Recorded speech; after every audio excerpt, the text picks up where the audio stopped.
Bonjour à tous et bienvenue dans cette nouvelle vidéo. Aujourd'hui, on va parler, un petit peu de la différence entre, technologie, versus, «hype» entre guillemets, donc, tout ce qui est l'engouement autour de différents projets et de voir lequel est au final le plus important ou s'il y en a du coup un qui est plus important que l'autre ou s'il faut au final, considérer les 2 parce que c'est vrai que dans la crypto-monnaie, l'aspect technologique, c'est hyper important et c'est quelque chose qui peut déstabiliser ou qui peut faire peur un petit peu au début, de se dire, «Je comprends pas la technologie, je sais pas trop, comment débuter» et même moi, des fois, encore une fois, quand ouais, je suis pas programmeur, hein, je suis pas dans l'informatique, même avec Thibaut, on a un background qui est plus dans l'agriculture, donc ingénieur d'agriculture, donc on n'est pas du tout, axé développeur, comprendre les contrats, rentrer vraiment dans le dur et aller au fond de la technologie. Et c'est vrai que des fois, moi, j'ai envie de comprendre parce que ça m'intéresse. Et le problème, c'est qu'on arrive très vite sur des maths et on arrive très vite sur la technologie. Et en général, les papiers un peu techniques, la première page, ça va à peu près. La deuxième page, on se dit, ouais, ça commence à être un peu chaud. Et à partir de la troisième page, tu comprends plus rien. Il y a des équations de partout. Ils te parlent de lois, de machin, pour arriver à sécuriser le truc. Et dans tous les cas, ça devient très vite compliqué. Et du coup, c'est vrai qu'il y a un petit peu ce côté, j'arrive pas à comprendre profondément la technologie ou j'arrive pas à comprendre déjà tout le truc de base parce que c'est pas forcément simple, même les choses c'est un petit peu plus basique au début et du coup se dire j'investis pas parce que je suis pas assez bon dans l'informatique, dans la technologie, je comprends pas et je voulais parler de cette différence là parce que c'est vrai que moi c'est un point qui peut des fois pas de blocage mais qui peut être un peu frustrant au début et de comprendre aussi quel est le rôle parce qu'au final si on se passe dans une logique d'investissement, il y a pas que la technologie qui rentre en jeu et le rôle qu'a la hype aussi dans enfin la hype, l'engouement et les biais cognitifs aussi des personnes humaines, vous et moi, dans l'investissement et comment ça peut influer sur le prix aussi. Donc c'est ce qu'on va parler avec Thibaut. Et pour commencer, peut-être, est-ce que toi, Thibaut, tu as pas ce blocage, mais tu vois, ce point de frein, tu vois, au niveau de la technologie, où tu te dis, faudrait que j'arrive à pouvoir rentrer plus dans le détail, ou j'aimerais pouvoir rentrer plus, mais au final, on n'a pas les connaissances pour aller plus loin. Ou est-ce que c'est quelque chose Écoute, qui te tu préoccupe seras tu seras toujours un peu limité par rapport à ce que tu peux savoir. Tu pourras jamais être un expert en blockchain, développeur et tout ce que tu dis. Et d'ailleurs, je pense qu'il y a aussi plusieurs casquettes, tu vois? Les développeurs ou ceux qui sont vraiment dans le code, qui font du smart contract sur Solidity, je suis pas convaincu que ce soit non plus pour la plupart d'entre eux des bons investisseurs. Tu vois? Il y a aussi les ce que 2 je veux dire? casquettes. C'est-à-dire que tu peux être très bon techniquement, mais très nul dans la gestion de risque, l'allocation d'actifs, comprendre les cycles de marché, comprendre aussi la psychologie humaine, parce qu'il y en a aussi énormément dans le domaine crypto, le côté hype, etc. Et d'ailleurs, tu peux regarder hein, en bull run, tous les projets augmentent, peu importe leur niveau de fondamental, ça entre guillemets on s'en fout. Tu peux avoir les projets, les plus gros shitcoins qui existent, qui vont pumper plus que la moyenne justement, parce que l'aspect technologique, la plupart des gens s'en foutent. Et après on peut se poser la question, est-ce que vraiment pour investir dans la crypto-monnaie, tu as besoin d'être un hardcore développeur dans la crypto? Je ne suis pas persuadé. Est-ce qu'aujourd'hui tu as besoin je sais pas, de savoir comment fonctionne ta voiture pour pouvoir l'utiliser. Non, tu vois. Est-ce que tu es capable de savoir comment fonctionne l'avion parfaitement pour pouvoir l'utiliser? Pareil pour le métro, pareil pour ta caméra, pareil pour ton ordinateur. Non, tu vois. Ça dépend de ce que tu veux faire, ça dépend de ce que tu veux aujourd'hui euh, avoir comme domaine de compétences. Est-ce que je pense que c'est utile par la suite d'avoir ces compétences-là? Franchement, ouais, je pense que c'est un plus. Si tu es capable de lire des smart contracts, de regarder là où il peut y avoir des bugs, ou de te dire, bah tiens, là, typiquement, ça pue le scam, ou il y a des trucs, je pense que ouais, c'est un domaine de compétences qui est hyper recherché aujourd'hui et qui peut avoir une plus-value. Après, est-ce que je pense que c'est indispensable d'être un développeur en Solidity pour pouvoir investir dans les cryptos? Non, je ne suis pas convaincu, quoi. Ouais, bah, après moi c'est une réflexion que je me suis fait aussi parce que c'est vrai que, surtout au début et de temps en temps je dis: «Tiens, j'aimerais bien comprendre un petit peu plus», mais je pense qu'au final ça peut même être te desservir dans le sens où, si tu comprends vraiment la technologie, que tu vois les possibilités ou comment est construit quelque chose et du coup tu peux peut-être t'y attacher un petit peu. Je pense notamment il y a des Mm. développeurs sur certains projets du coup qui travaillent eux-mêmes dans ce projet-là. Du coup, ils vont être un petit peu attachés émotionnellement aussi à cette technologie ou alors ils vont considérer qu'il y a une technologie ou un projet qui est supérieur technologiquement à un autre. Et du coup, si tu es vraiment axé que sur la technologie, tu vas te dire, ben non, mais ce projet, ça va jamais marcher, l'autre, il est beaucoup mieux. Et je pense notamment au cas de Monero, où vous avez vraiment des mecs qui sont, ils sont tarés, quoi. Ils développent des trucs de fou, la technologie, elle est vraiment folle. Et pour autant, est-ce qu'il aurait pas mieux valu investir dans Dogecoin si tu voulais faire de la rentabilité en tant qu'investisseur, quoi? Alors que voilà, ça n'a rien à voir, c'est des trucs complètement à l'opposé sur le spectre de la complexité de la technologie qui est mise en place. Par contre, en termes de rentabilité et d'investissement, il y en avait un qui a surperformé l'autre. Et du coup, c'était pour aussi discuter ça, tu vois, que la hype, au final, ça joue un rôle super élevé. Et c'était pour ceux, tu vois, qui est un peu comme moi au début et encore se dit je comprends pas assez la technologie, de se dire qu'au final c'est pas ça qui joue dans la crypto. Et c'est un peu triste parce que c'est quand même, il faut quand même comprendre les bases et se dire que la technologie c'est très important, mais au final si on se place dans une logique d'investissement, encore une fois, parce qu'il y a des, voilà, si vous travaillez sur votre entreprise pour développer des blockchains, bien évidemment là privilégier l'aspect technologique, mettre en place des choses sérieuses, cohérentes. Mais si vous êtes dans l'univers crypto pour l'investissement et pour faire de l'argent, tout simplement, hein, comme la plupart des gens et comme nous aussi, il faut avoir en compte cet aspect hype, cet aspect cycle humain et tout. ouais, ouais, Et d'ailleurs, tu parles d'investissement, mais ça va être plus le côté spéculatif en fait. Parce que quand on parle d'investissement, là oui, je pense que l'aspect technologique est important parce que en général, quand on parle d'investissement, tu le fais sur du long terme. Et les projets qui vont être là sur du long terme, c'est ceux qui vont innover, c'est ceux qui vont avoir on va dire, un avantage compétitif par rapport aux autres. Donc là, tu vas faire attention à l'aspect technologique, etc. Mais c'est pas que ça, tu vois. Comme on l'a dit en bull run, le fondamental, entre guillemets, on s'en fout parce que derrière, tous les projets vont pumper. Et d'ailleurs, ceux qui vont pumper le plus, ceux qui vont faire le plus de rendement, en général, c'est ceux les plus simples. Et d'ailleurs, les scams, c'est ceux qui pumpent le plus, tu vois. Après, ce que je voulais dire aussi, c'est que l'aspect technologique, c'est une chose, le comprendre, ça en est une autre. Et le problème qu'ont aussi pas mal de développeurs ou ceux qui sont très bons techniquement parlant, comme tu l'as dit, c'est qu'ils vont tomber amoureux de leur projet, ils vont tomber amoureux de l'aspect technologique, mais l'écrasante majorité des gens, vu qu'ils ne sont pas capables de comprendre aussi cet aspect technologique, et on va pas se leurrer, en plus la plupart d'entre eux s'en foutent. Tu vois, si toi t'investis parce que tu dis je veux gagner de l'argent, après qu'on te dise et qu'on t'explique pourquoi ce projet-là il est génial technologiquement parlant, entre guillemets, tu t'en fous. Tu peux avoir un projet qui peut être génial sur le papier, technologiquement parlant, le truc c'est énorme. Si le projet fait pas des rendements importants, tu t'en fous, tu n'investiras pas dessus en fait. Tu vois ce que je veux dire? Et donc, il y a aussi cet aspect-là. Ce qui va énormément jouer dans les performances du projet, il y a aussi la capacité de pouvoir attirer des utilisateurs. Est-ce que les interfaces vont être user-friendly? Tu vois, par exemple, j'ai donné pas mal de fois le cas de Polkadot. Technologiquement parlant, c'est juste incroyable ce qu'ils sont en train de faire. Après, si tu as déjà utilisé l'écosystème Polkadot, c'est un enfer. Genre, si tu essayes de faire de la DeFi, c'est compliqué. Si tu essayes d'utiliser leur portefeuille polkadot.js, c'est hyper compliqué. Ils essayent de travailler sur l'interopérabilité entre les blockchains, donc l'interconnexion pardon, entre les différentes blockchains. Si tu veux utiliser un autre protocole qui, là, pour le coup, je trouve qu'ils ont fait plus de travail sur le côté utilisation, le fait que ce soit user-friendly, etc. Tu as par exemple Cosmos, tu vois. Là, ils ont sorti dernièrement leur nouvelle version avec Cosmos 2.0.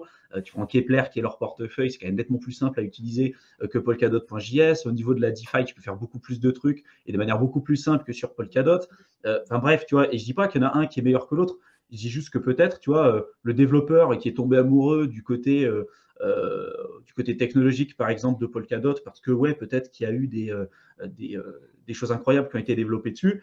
Derrière, en termes de performance, de prix et tout, il n'y a pas que ça qui compte. Tu vois, il y a l'aspect marketing, il y a l'aspect communication, l'aspect utilisation, etc. Et je trouve que souvent, quand on n'est que dans l'aspect technique, derrière, on a du mal à voir tout le reste à côté.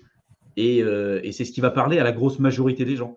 La grosse majorité des gens, quand tu vas acheter un téléphone ou quand tu vas acheter un ordinateur, toi, ce qui va t'intéresser, c'est pas qu'on te dise ah bah il fait 72 millions de mégapixels, machin. C'est quand on te parle de critères techniques, tu t'en fous. Tu dis est-ce qu'il fait des belles photos? Oui, non. Est-ce que la vidéo, ça fait des rendus qui sont sympas? Est-ce que ça lag quand j'utilise mon PC ou quand j'utilise mon téléphone? Il y a combien de stockage? Terminé. Voilà. Est-ce que c'est simple à utiliser? Terminé.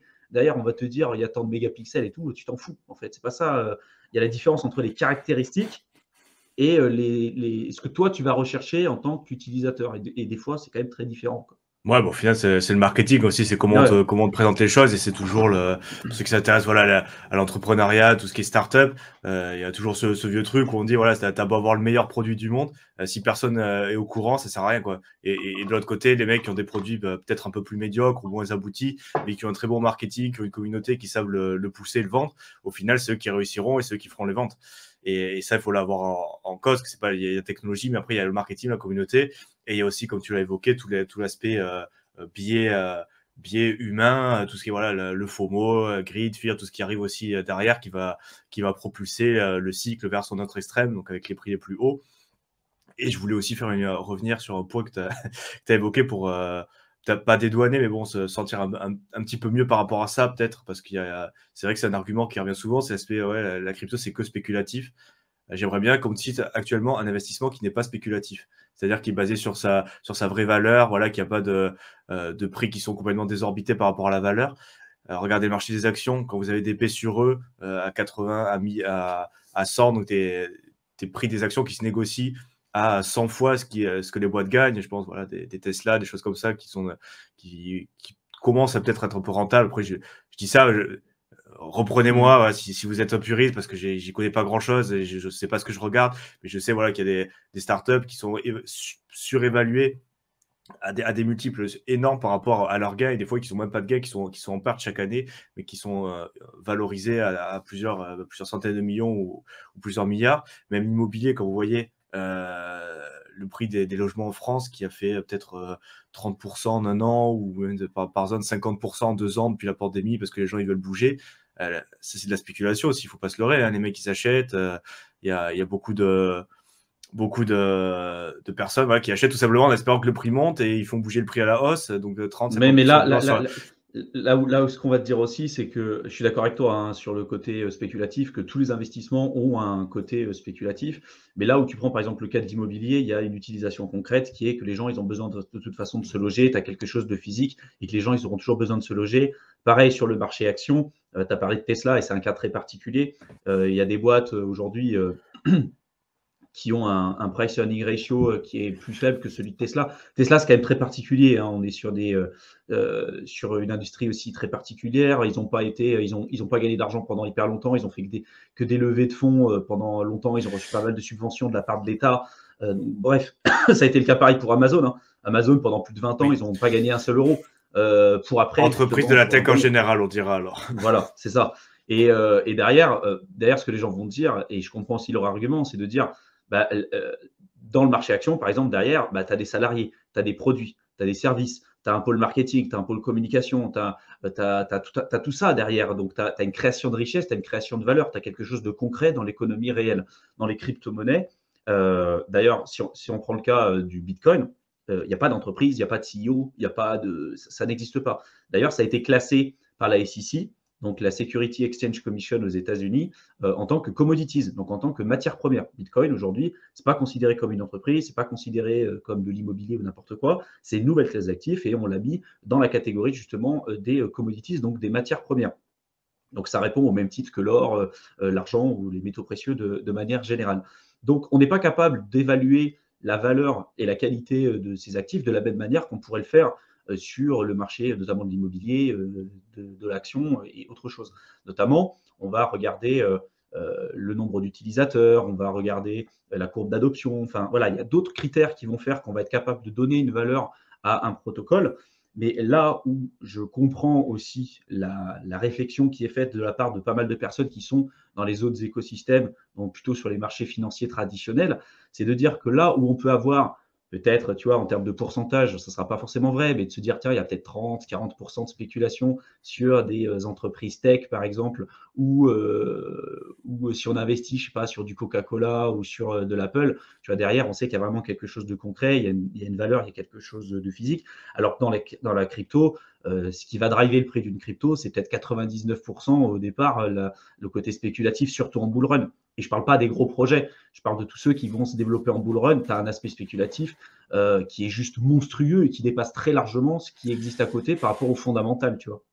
Oui, tout à fait. Mais après, là, je suis d'accord. C'est juste, voilà, faire la parenthèse qu'effectivement, Et aussi, on va en parler maintenant, mais c'est vrai qu'il y a ce côté physique où les gens ils le voient. Comme tu dis, l'immobilier, et il y a un cas d'usage. Voilà, les gens ils ont besoin de se loger, c'est de la pierre, j'investis là-dedans. Je vois mon immeuble, voilà, ça a de la valeur pour moi, c'est physique. Ça n'empêche pas qu'il y ait de la spéculation. Tout ce qui est action, entreprise, effectivement, il y a de l'actif d'une société, il y a des salariés, il y a des moyens de production, il y a de l'immobilier peut-être dans l'entreprise. Donc là, encore, c'est physique. C'est pas pour ça qu'il n'y a pas de spéculation aussi, parce que les gens, ils achètent ça en disant voilà, que ça va monter. Il y a de la spéculation aussi. Et c'est vrai que la crypto, encore une fois, là, on arrive sur un truc, c'est tout ça, mais sous stéroïdes.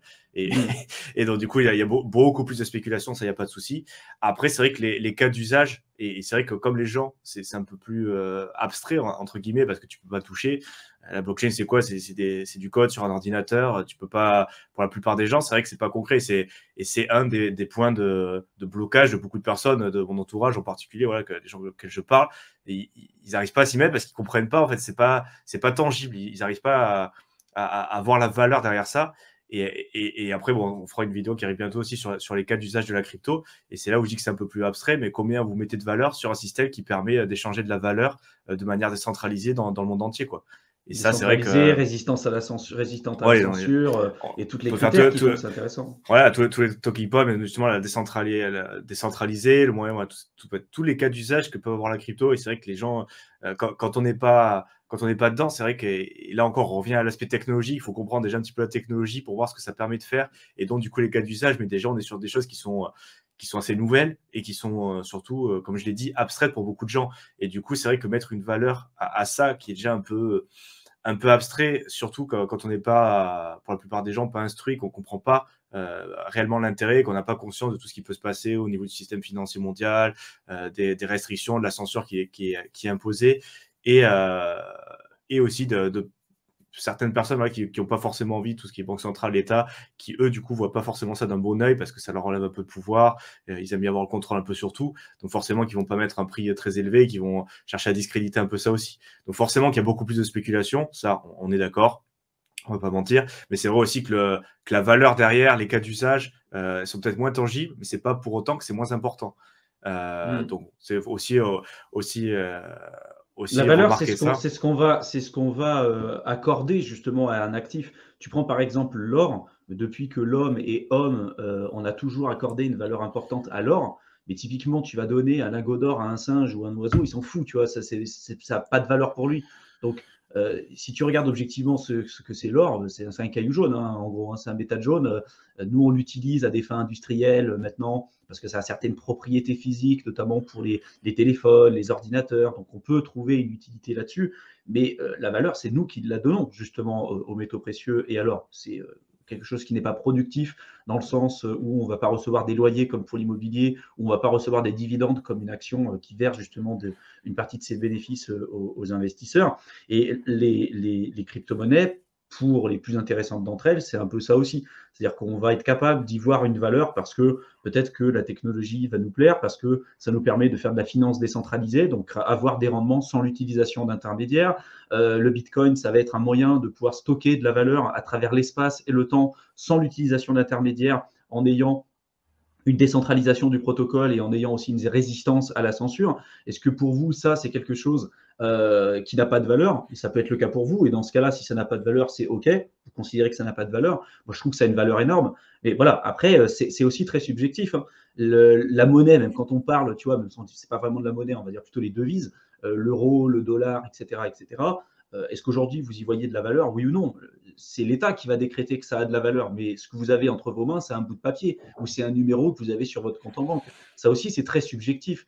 Donc, tu vois, il y a le côté où est-ce qu'on met le curseur de la valeur, où est-ce qu'on y voit on va dire un point positif par rapport à ce qu'on a expliqué, ou derrière, est-ce qu'il n'y a pas aussi le côté spéculatif et tous les points qu'on a pu évoquer un petit peu plus tôt, quoi.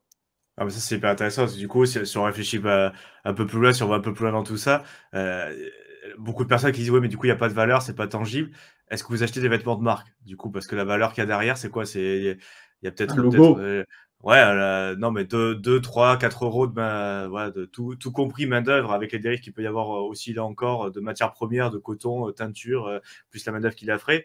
Et après, on vous vend ça à des multiples aussi hyper importants. Si vous achetez des grandes marques de vêtements, c'est pareil. le marché de l'art, concrètement, mais c'est aussi une sculpture en métal, il y a juste le prix du métal. Si vous achetez des tableaux, il y a le cadre en bois et la toile avec un peu de peinture dessus. Donc la valeur, vous avez peut-être, je sais pas, pour 20, 30 euros. Et pourtant, ça se vend pour plusieurs millions. Et il y a ce côté valeur aussi qu'il faut comprendre et que les gens disent la crypto, voilà, il n'y a pas de valeur adossée. Ouais, au final, c'est ce que tu viens de dire. C'est nous qui mettons la valeur. Voilà, et c'est sur beaucoup de choses. Et c'est vrai que du personnel. coup, c'est plus abstrait que la plupart des choses, mais il y a quand même cet effet valeur que les gens vont lui donner et qu'il faut quand même comprendre. Et du coup, pour revenir un peu au sujet de la vidéo, sur le thème hype, c'est quelque chose qui joue énormément. C'est-à-dire que quand on plus on comprend les cycles de la mentalité humaine avec la peur, l'avidité qui a toujours existé, et qui existera toujours. Sur les cycles financiers, voilà, il y a toujours eu des booms, des crashs, des crises, des cycles, des hausses, des baisses. Et il faut bien voir ça en compte. C'est vrai que sur la crypto, encore une fois, je me répète, mais c'est pas forcément aussi tangible, mais ça existe et c'est à prendre en compte parce qu'il y a certains moments où les gens vont se dire, le Bitcoin, j'attache de plus en plus de valeur, il me le faut absolument parce que tout le monde en a, parce que c'est l'effet de mode, parce que c'est ce que vous voulez, la hype, en gros, et les gens vont décider que maintenant, il y a beaucoup de valeur dans ces actifs-là et qu'il faut les acheter.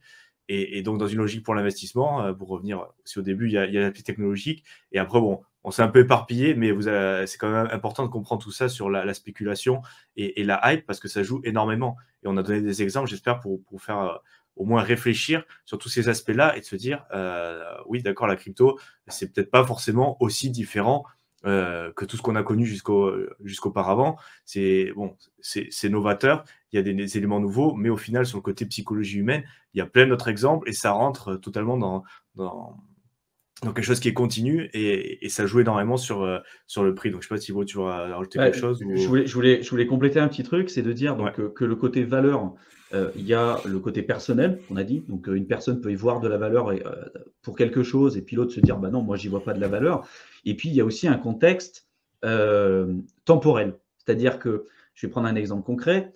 Aujourd'hui, j'ai une bouteille d'eau et je te dis, cette bouteille d'eau, elle vaut 50 000 euros. Tu vas me dire, mais vas-y, mais dégage de là, je vais aller ouvrir le robinet au distributeur, je vais acheter mon truc. Si par contre, on est dans un désert, tu es sur le point de mourir, tu as hyper soif, il n'y a pas d'eau, j'arrive avec une bouteille, je te la donne, je te dis, c'est 50 000 euros. Mais tu vas donner tout, tu vas tout donner, tu vas dire, oui, ben, je la prends. Là, à ce moment-là, tu en as besoin, c'est la vie ou la mort. Donc, tu vas l'acheter, la bouteille d'eau. Donc, il y a aussi ce côté temporel. Dans la crypto, c'est pareil. Aujourd'hui, peut-être que les gens se disent, la crypto, c'est nul, ça repose sur rien, etc. Et c'est vrai que malheureusement, la grosse presse et tout ce qui sort aujourd'hui, c'est des scandales, tu vois. Le scandale de FTX, scandale de Celsius, scandale de Nexo, BlockFi et tous ces trucs-là. Et c'est vrai que ça fait hyper mauvaise presse.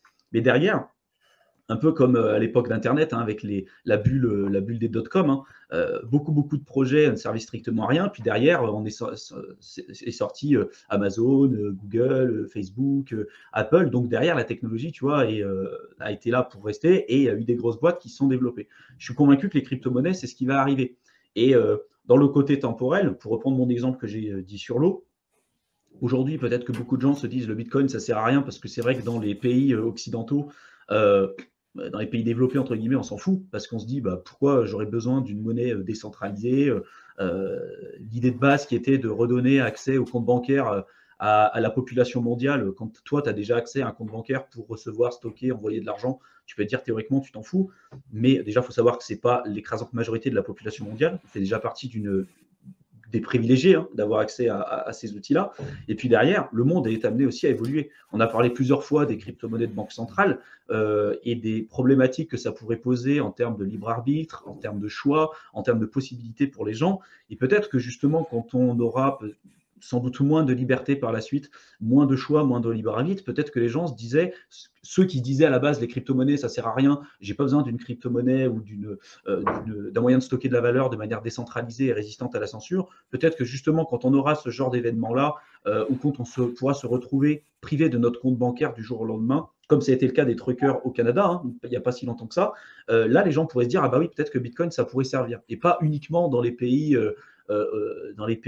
tu vois, comme on dit, du tiers-monde et des personnes qui n'ont pas forcément accès au compte bancaire. Même dans les pays occidentaux et dans les pays développés, on commence à en voir de plus en plus la nécessité. Donc, tu vois, ça, je pense que c'est important de le dire et de prendre du recul là-dessus parce que ce n'est pas quelque chose qui est figé, quoi. La valeur, on peut le voir On parle des cycles et souvent on va surévaluer un actif dans une période haussière et le sous-évaluer en période de bear market. Mais sur le long terme, voilà, je pense que ça aussi, c'est amené à évoluer et fluctuer en fonction des gens, quoi. Ouais, tout à fait. Ben ça reprend un sujet qu'on traitera dans une prochaine vidéo, hein, je pense que j'avais pensé, qui sera sur les cas d'usage de la crypto, où on parlera justement de ces sujets qui sont un peu plus, voilà, pour essayer de remettre un peu plus au clair les cas d'usage de la crypto, ce que ça pourrait et ce que ça apporte déjà en termes d'utilité. Et donc, bon, on traitera dans une autre vidéo. J'espère que ça vous a amené à réfléchir sur certains points, notre échange. Donc, vous pouvez nous dire en commentaire si vous êtes d'accord ou si vous n'êtes pas d'accord, d'ailleurs, si vous avez des opinions divergentes. Voilà, si vous considérez voilà, qu'on a des points à développer un peu plus, ben, n'hésitez pas. Je vous mets dans la description de la vidéo le lien vers la chaîne de Thibaut, donc Éternel étudiant, où il parle d'entrepreneuriat, finances personnelles et investissement. Donc c'est assez transversal, mais ça recoupe pas mal de notions qu'on traite aussi sur cette chaîne. Donc n'hésitez pas à aller jeter un coup d'œil. Je vous mets aussi le lien vers mon guide pour débuter dans l'investissement dans la crypto-monnaie. Donc si vous êtes plutôt débutant, n'hésitez pas, c'est gratuit. Et du coup, pour notre part, on vous laisse et on se retrouve dans une prochaine vidéo. Merci et à bientôt. Salut à tous.